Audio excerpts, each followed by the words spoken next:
Hello everyone, I'm here at Kscope 16 with some very special guests from Oracle.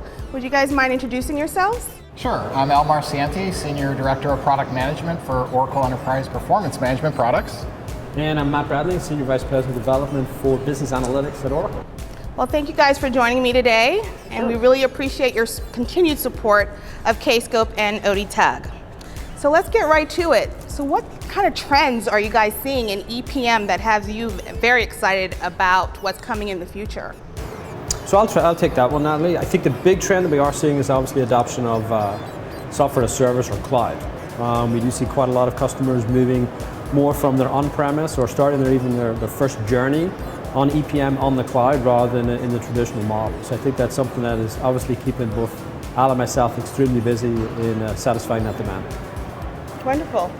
I'm seeing a lot of customers involved in analytics. So how are you approaching analytics and EPM and the intersection of the two? Well, I think on the one hand, right, we certainly still are doing a lot of things with Essbase, even underneath the covers for our applications that we're doing in the cloud.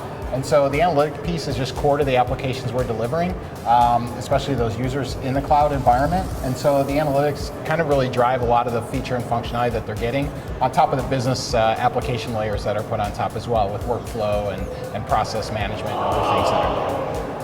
Yeah, and I think the other trend that we are seeing, which is more sort of broader, is this move that was somewhat prevalent within EPM of the focus on the business user, especially in the analytics standpoint as well. So self-service from a tooling perspective so that the individual users can design their reports and their charts and their graphs themselves without necessarily requiring a lot of IT assistance through that process. So it's all about empowering the end user. Exactly. Yeah. It's having those users do a lot more, improve in their productivity, and it's the old adage, can I, do 80% and 20% of the effort.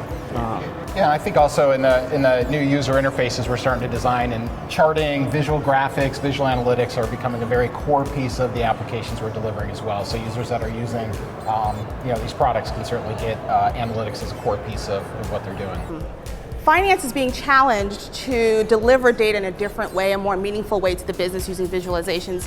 Can you talk about the innovations that Oracle is doing around bringing visualizations to EPM? Sure. Do you want to? I can definitely go with that. So we would obviously dominate a lot by numbers. That's what finance people loved, and they love it in the Excel grid-oriented fashion. But you're definitely right, in terms of communicating to a broader or a non-finance organization, they want to see charts and graphs and trends, et cetera, from that standpoint. What we've done with the products, be it on-premise or on cloud, is bringing what we consider light dashboarding directly into the products. So if I take financial management as an example, not only can we display the information in grids, we can then turn any one of those grids into an appropriate visualization. It could be a pie chart, a line chart, etc., but do that directly inside of the tool. So you can move through it fairly quickly as opposed to having to jump outside to another product in order to get that level of visualization that you're after. So we've heard about a couple of new products that are coming. We have the DRM version in the cloud that's coming, and then we have an HPCM coming in the cloud. Anything else exciting coming out in the near future?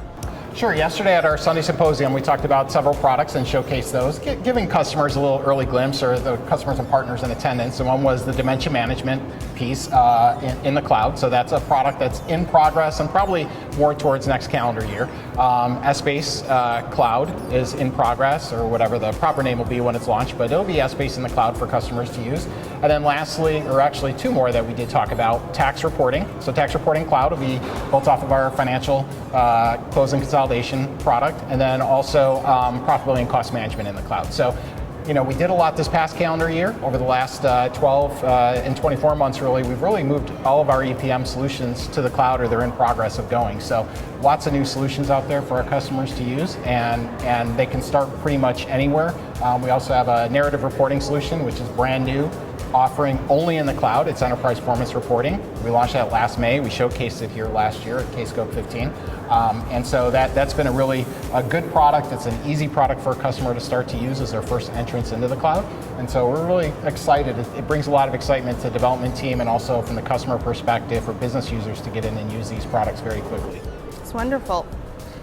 So we've gone to some really cool places as Kscope has gone to. We were in Florida last year, in Seattle the year before that. So what do you guys think about coming to Chicago?